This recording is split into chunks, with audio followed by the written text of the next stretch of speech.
eu peço a gentileza que você evite conversar, circular pela igreja, tá bom? Enquanto a palavra está sendo ministrada.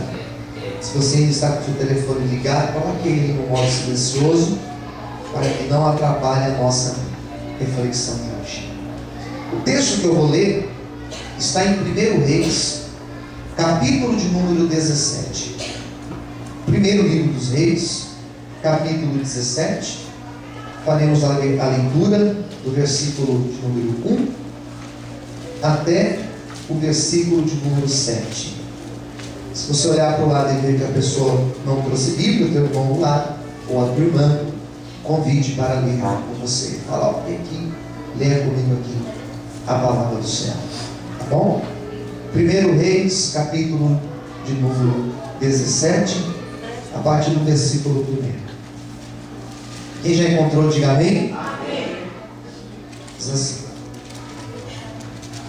então Elias o tisbita, aos moradores de Gileade, disse a Acabe: vive o Senhor, Deus de Israel, cuja presença estou, que nestes anos nem orvalho nem chuva haverá, senão segundo a minha palavra. Depois veio a ele a palavra do Senhor, dizendo: vai-te daqui e vira-te para o oriente e esconda-te junto ao ribeiro de Querite, que está diante do Jordão, e há de ser que beberás do ribeiro que eu tenho ordenado aos corvos, e eu tenho ordenado aos corvos que ali te sustentem. Foi, pois, fez conforme a palavra do Senhor, porque foi e habitou junto ao ribeiro de Querite, que está diante do Jordão, e os corvos lhe traziam pão e carne pela manhã, como também pão e carne à noite, e bebia do ribeiro. E sucedeu que, passado dias, o ribeiro se secou, porque não tinha havido chuva na terra. Vamos fechar os nossos olhos e fazer uma oração agora, pedindo para que Deus fale conosco. Senhor Deus e Pai, esta é a hora de nós sermos ministrados pela Tua Palavra, pelo Teu Espírito Santo. A oração que faço nesta noite é pedindo a Ti que o Senhor possa falar aos corações dos Teus filhos, daqueles que vão ouvir esta palavra posteriormente, ou assistir este vídeo, aqueles, ó Senhor, que serão agora ministrados, que o Teu Espírito Santo possa ter total liberdade para agir. Usa a minha vida como instrumento em Tuas mãos, Senhor. É o que eu te peço e te agradeço, em nome de Jesus. Amém e graças a Deus. Desocupe a sua mão e aplaude o Senhor.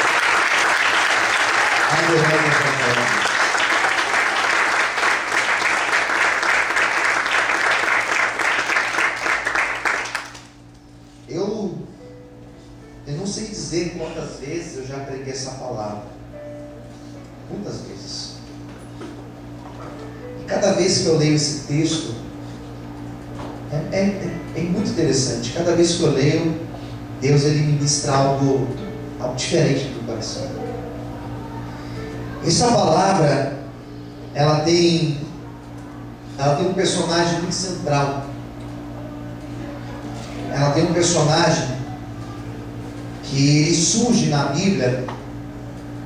A história dele, o ciclo dele, a história dele começa a se desenrolar a partir desse texto, que foi o profeta Elias. Precisaria de pelo menos uma hora para falar quem foi Elias. Mas Elias, ele foi um grande homem de Deus, um grande profeta, alguém que Deus usou de uma forma muito especial, alguém que Deus mostrou para uma nação que Deus é Deus, através da vida dele. Elias foi alguém que Deus mostrou que é Deus, usando a vida dele. Eu quero começar já essa palavra liberando a primeira palavra profética para a tua vida. Eu quero profetizar que através da tua vida, quero profetizar que através do seu testemunho, Eu quero profetizar que através da tua história, Deus vai mostrar que Ele é Deus sobre a face dessa terra. Se você crê nessa profecia, levanta sua mão, dá um glória a Deus bem alto e aplauda ao Senhor nessa noite. Você pode aplaudir ao Senhor, pode? Aleluia! Esse foi Elias. O nome Elias significa Javé é Deus. E Elias surge numa época em que Israel tinha um governador, tinha um rei que ele não tinha muita autoridade. Ele era rei, mas apesar de ser rei, a esposa tinha mais punho do que ele. Quem entendeu? Diga amém. Você deve pensar em uma casa assim, né? Que a mulher tem mais energia do que o marido. Essa era a Jezabel, a esposa desse Acabe. Ela que dava as cartas na casa. Era ela que dava as ordens. Quem está entendendo? Diga amém. Era ela que falava e todos se curvavam e respeitavam a autoridade sobre a vida dela, apesar dele ser rei. Então Elias surge nessa época em que esse Acabe, totalmente dominado pela sua esposa Jezabel, eles estavam vivendo numa época de uma terrível idolatria, onde eles estavam, onde o povo de Israel estava descrendo, apostatando da fé, deixando de crer em Deus, para servir os deuses que existiam naquela época. E eram deuses que geralmente eram relacionados à fertilidade, eram deuses relacionados à produção agrícola. Era um povo que vivia de plantação, eles plantavam e viviam disso. Então as divindades daquela época eram divindades que estavam ligadas à fertilidade, à prosperidade na produção agrícola. E todo o povo de Israel começou a se tornar idólatra por causa desse casal. E Elias surge no cenário da Bíblia para trazer uma denúncia contra isso. Por isso que o nome dele é Javé é Deus. Israel tem Deus. E o Deus de Israel não é o Deus Baal, não é o Deus Azera, não. O Deus de Israel é o Deus Javé, que tirou o povo do Egito e trouxe aqui para essa terra, que nos deu essa terra. Quem está entendendo? Diga amém. Amém. Mas existia um conflito ideológico naquela época. Alguns queriam servir a Deus, mas estavam influenciados por tudo aquilo que eles ensinavam e acabavam se curvando a Baal. E no meio desse embate surge Elias para falar: não, Deus é Deus, Deus está aqui, Deus quer abençoar esse povo. E quando Elias vem para falar com esses dois líderes, sobretudo Acabe, Elias veio dizendo: olha, eu estou aqui em nome de Deus. O que você fizer para dar certo, Deus tem que estar na frente. Fala para quem está ao teu lado: coloque Deus na frente. Fala assim: não coloque Deus atrás. Fala assim para ele: não coloque Deus no lado. Fala assim: coloque Deus na frente. Amém, queridos?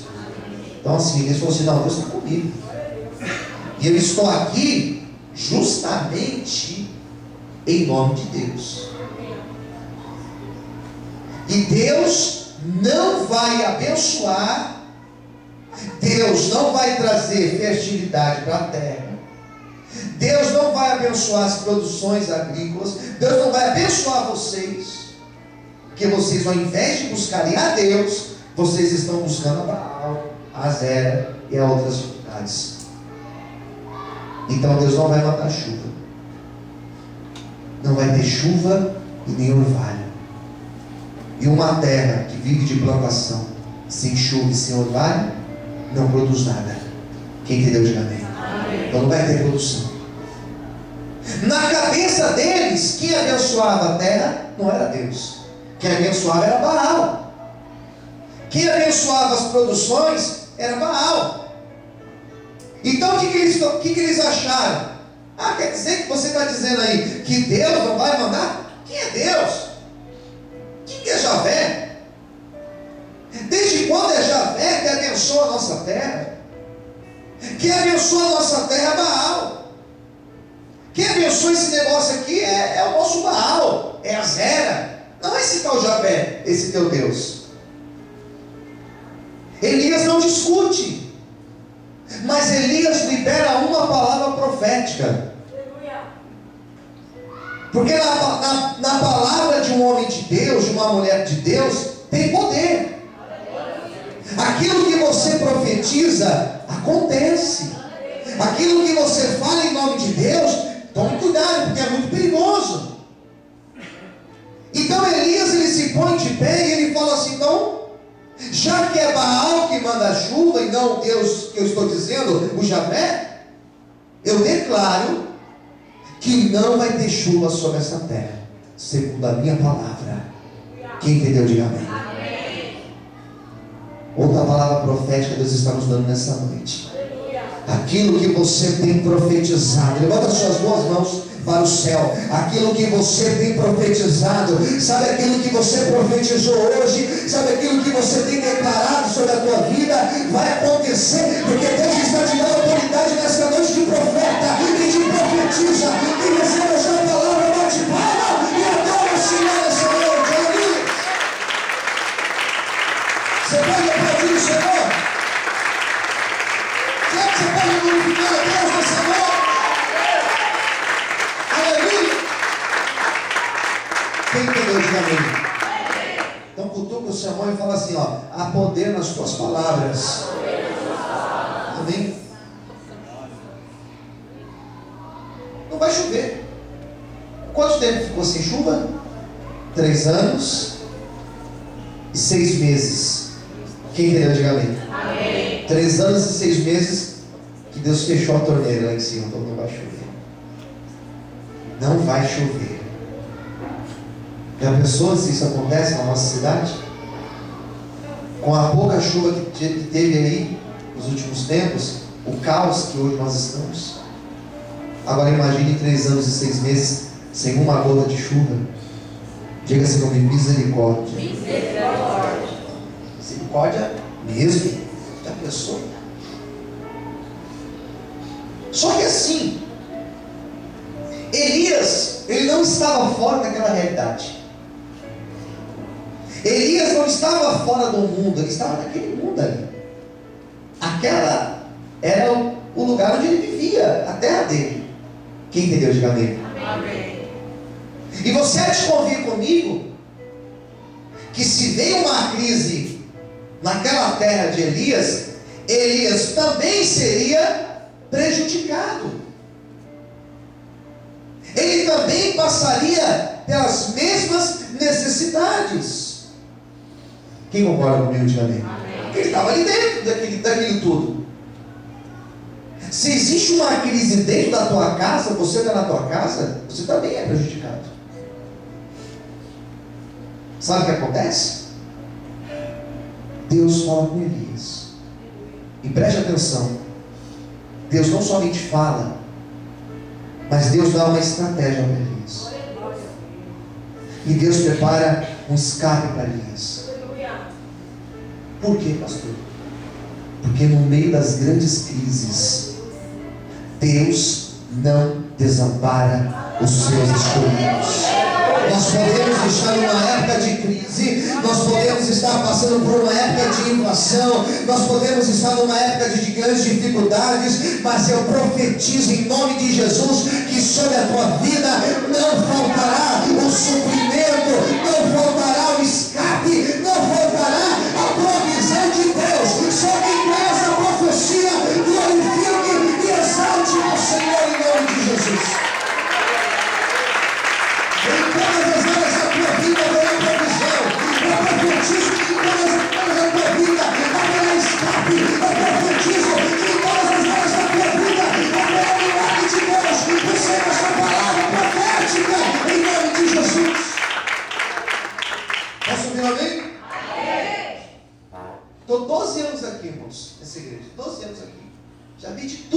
posso imaginar. Mas eu nunca vi Deus desamparar os seus escolhidos. Fala para quem está do outro lado: Deus não vai te desamparar nessa. Não vai te desamparar. Nessa, Deus não vai te desamparar. Não vai te desamparar mesmo. Confia, descansa no Senhor. Elias ora: Deus, e eu? E Deus conforta o coração dele. Elias, fique tranquilo, porque eu vou trazer a provisão para a tua vida. Profetiza isso para quem está do teu lado. Vamos lá. Fala assim: fique tranquilo, porque Deus vai trazer a provisão dele sobre a tua vida. E aí? Sabe o que acontece? Preste atenção no que eu vou te dizer. Deus deu uma direção para ele. Sobre direção de Deus, tem duas coisas. Primeiro, precisamos estar atentos para ouvir a direção de Deus. Porque Deus sempre está falando conosco. Quem entendeu? Diga amém. Amém. Sempre Deus está falando. Aleluia. O problema não é Deus falar. O problema é você ouvir. O problema não é Deus falar. O problema é você ouvir. O problema não está na fala de Deus. O problema está na minha e na tua audição. Às vezes nós estamos tão ansiosos que nós não estamos ouvindo o que Deus está falando. Por isso que nós temos que aquietar o nosso coração para ouvir a voz de Deus. Temos que aquietar a nossa alma. Aquieta, ó minha alma, como diz o salmista, para que Deus possa falar conosco. O problema é que às vezes Deus está falando conosco, porém preferimos ouvir a voz de quem está ao nosso lado. Às vezes a pessoa que está ao seu lado, ela está sendo usada pelo adversário para falar para você: não vai dar certo. Quem entendeu? Diga amém. Eu estou juntamente com esta igreja num grande projeto, que muito em breve eu vou testemunhar. Muito em breve, está chegando nossa vitória. Posso ouvir um amém? Está chegando, segura aí, segura que está chegando. Mas muitas pessoas chegaram para mim e disseram: não vai dar certo, melhor deixar para lá, melhor desistir. O problema é que às vezes Deus nos dá a direção e nós preferimos dar ouvido à torcida, dar ouvido ao amigo, ao vizinho, ao parente, dar ouvido a qualquer coisa, menos guardar o que Deus falou conosco. Se Deus falou, vai para lá, vai. Se Deus falou, fique onde você está, porque eu vou te honrar, fica onde Deus te colocou. Se Deus falou, faça tal propósito, faça. Se Deus te deu uma direção, obedeça. E a bênção dele, ela vem sobre a tua vida. A bênção só vem sobre aquele que obedece. Elias obedeceu e Deus abençoou a vida dele, amém? Eles podem aplaudir bem forte a Deus. Aleluia. Seja rebelde, não seja teimoso, obedeça. Quem sabe que Deus ama? Ele obedece. Pode falar, Senhor. Pode falar. O que o Senhor quer que eu faça? Não quero ficar nessa miséria aqui não, Senhor. O que eu faço? Deus fala assim: então você vai se levantar,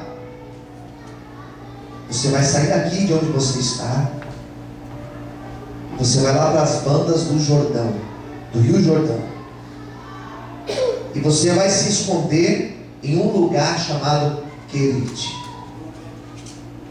Olha para o seu irmão e fala assim para ele: Deus nessa noite. Não, está muito fraco, mais forte, diga: Deus nessa noite. Está quase lá, mais forte, diga: Deus nessa noite vai te levar para o Querite. Querite. Posso ver além? Você vai para o Querite. Senhor, mas o que eu vou fazer lá, Senhor? Você vai ficar lá. Enquanto você estiver lá, onde eu te colocar, a minha bênção não vai faltar sobre a tua vida. Senhor, mas o que vai acontecer lá no Querite? O que vai acontecer? Lá tem um ribeiro. E você vai beber da água desse ribeiro. E tem mais. Sabe o que você vai comer? Todos os dias, 2 vezes por dia, 2 vezes, eu vou enviar 2 corvos lá onde você estiver, de manhã e à tarde. De manhã e à tarde. Um deles estará levando pão para você, e o outro vai estar levando carne para você, todos os dias. Vamos subir, amém? Queridos, com toda franqueza, ler um texto desse e não achar que isso daqui é uma loucura, uma coisa está errada, porque não faz sentido. Não faz sentido. Quem entendeu, diga amém. Não faz sentido. Como assim, pastor? Se você chegar para alguém que entende um pouquinho só de zoologia, se você chegar para alguém que estudou veterinário, se você chegar para alguém que conhece do reino animal, essa pessoa vai dizer: peraí, o corvo, o urubu, são aves de rapina. São aves que se alimentam de carne. Quem entendeu, diga amém. Não faz sentido pensar que o corvo vai pegar a carne, ao invés dele comer, ele vai entregar na tua mão. Não faz sentido. Não faz sentido pensar que uma ave de rapina vai pegar a carne e vai levar para você. Queridos, mas quem disse para você que as coisas de Deus têm sentido? As coisas de Deus não têm sentido. Quem vê falando acha que é loucura. Quem vê falando acha que é impossível. O que Deus está preparando para mim e para você, para esta igreja, é algo que tem muita gente que vai dizer: eu não acredito, é loucura, mas é assim que Deus vai fazer. Quem crê nisso, glorifique, aplaude, exalte ao Senhor essa noite. É do jeito de Deus, é da maneira de Deus. Não faz sentido. Deus usa quem Ele quer para abençoar a nossa vida. Fala para o teu irmão do lado: Deus vai usar quem Ele quiser para abençoar a tua vida. Deus vai usar quem Ele quiser. Vai usar alguém do teu lado, vai usar um ímpio, vai usar alguém que você não conhece, vai usar alguém. E tem mais. Esse tal Querite, eu fui pesquisar um pouco sobre ele. Querite era um lugar, era um braço do Rio Jordão, era um ribeiro. E ele tinha 2 características muito especiais. Ele era um ribeiro estreito. Posso ouvir amém? Amém? Ele era estreito, porém ele era profundo. Estreito e profundo. Quem entendeu, diga amém. Amém. Estreito e profundo. Quando eu busquei essa informação, quando eu vi essa informação, eu falei: não, peraí, ali era um lugar perfeito para Elias estar. Ali era um refúgio perfeito. Mas essas 2 características, elas não passam desapercebidas. E na hora Deus falou comigo que esse lugar foi um lugar onde Elias, aqui começou o ministério dele. Quem entendeu, diga amém. Aqui começou. Foi justamente aqui que ele teve a experiência do Querite. Qual foi a experiência do Querite? A experiência com Deus. Qual foi a experiência que ele teve com Deus? De depender totalmente de Deus. Dependência total de Deus. E essa aqui, a questão de ser profundo e de ser estreito, fala do nosso relacionamento com Deus. Porque nós só temos um relacionamento profundo com Deus quando nós passamos pelos estreitos da vida. Certa vez Moisés falou assim: Senhor, eu quero ver a tua glória. Em Êxodo 33, Deus falou assim: você quer ver minha glória? Ninguém suporta ver a minha glória, mas eu vou te colocar numa fenda, e lá vou passar a minha glória sobre ti, e me verás pelas costas. O que é fenda? Estreito.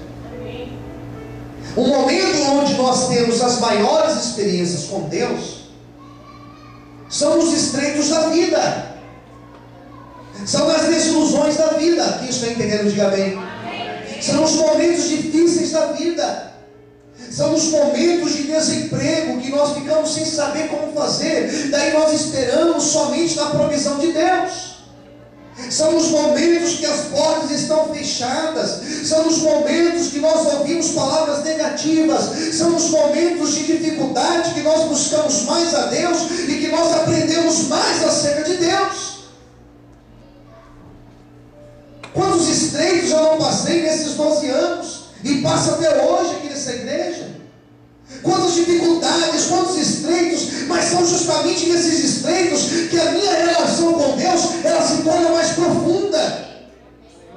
Eu me torno mais íntimo de Deus. Quem está entendendo, diga amém. O que eu quero dizer para você nesta noite: se hoje você está no estreito, não se preocupe, porque esse estreito se chama perite, e é justamente nesse estreito que Deus vai trazer a abundância dele sobre a tua vida. Quem acredita, levanta a sua mão e aplauda a Deus nessa noite, em nome de Jesus. Aleluia. Mais forte as mãos. Adora a Deus. Você pode me adorar o Senhor nessa noite. Olhe para quem está no teu lado e diga para essa pessoa: Deus vai mostrar a glória dele sobre a tua vida. Quem quiser sentir, diga amém. E ele ficaria, irmãos.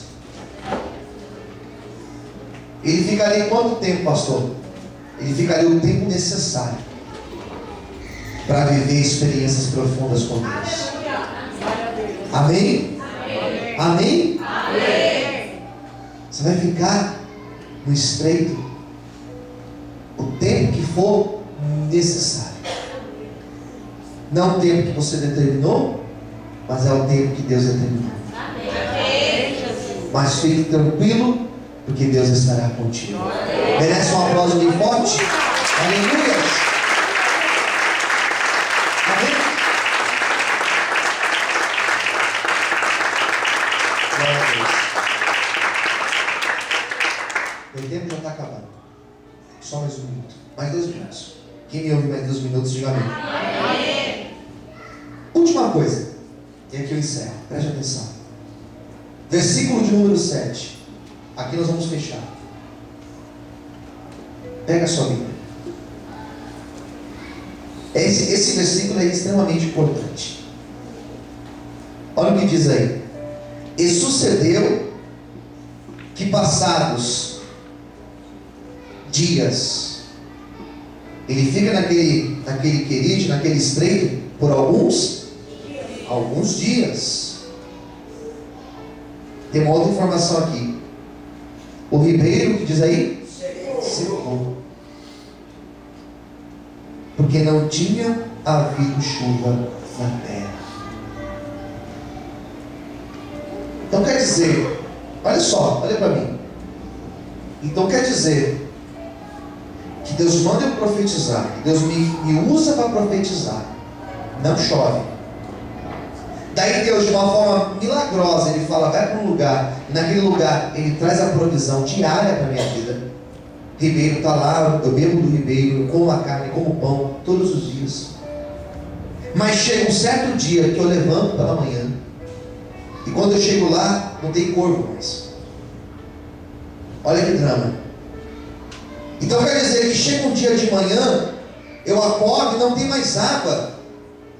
Eu vou lá no ribeiro, o ribeiro está seco, parecendo a represa, né? Eu olho para aquele lugar, não tem mais água, não tem o pão, não tem a carne. E agora? Então, se você lê o texto e se você para no versículo 7, você tem a seguinte ideia: Deus abençoou, sustentou, mas agora Deus deixou ele. Se você ler só até o versículo 7, você tem a impressão que Deus desampara, mas não foi o que aconteceu. Se você ler só até o versículo 7, você vai entender assim: bom, agora Deus fechou a porta e acabou. Acabou a história dele, pastor? Não, aqui estava só começando. Posso ouvir um amém? Amém. Deus não desampara Elias. Deus não fecha uma porta na vida de alguém para desamparar esta pessoa. Mas se Deus um dia fechar uma porta, Ele fecha para abrir uma porta maior na nossa vida. Se Deus permite o ribeiro secar, Ele pode até permitir a luta, mas Ele permite, porque lá na frente Ele tem algo muito melhor para a tua vida.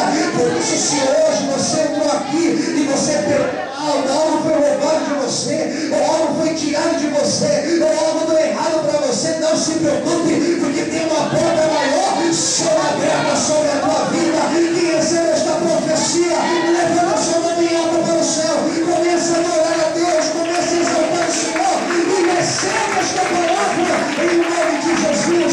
Vamos querer para ti e exaltar Ele nessa noite. Mais forte, irmãos. Aleluia. Posso ver amém? Cadê? Leia o 8 e leia o 9, olha o que diz. Então veio a ele a palavra do Senhor dizendo: levanta-te, vai para Sarepta, que é de Sidom, e habita ali.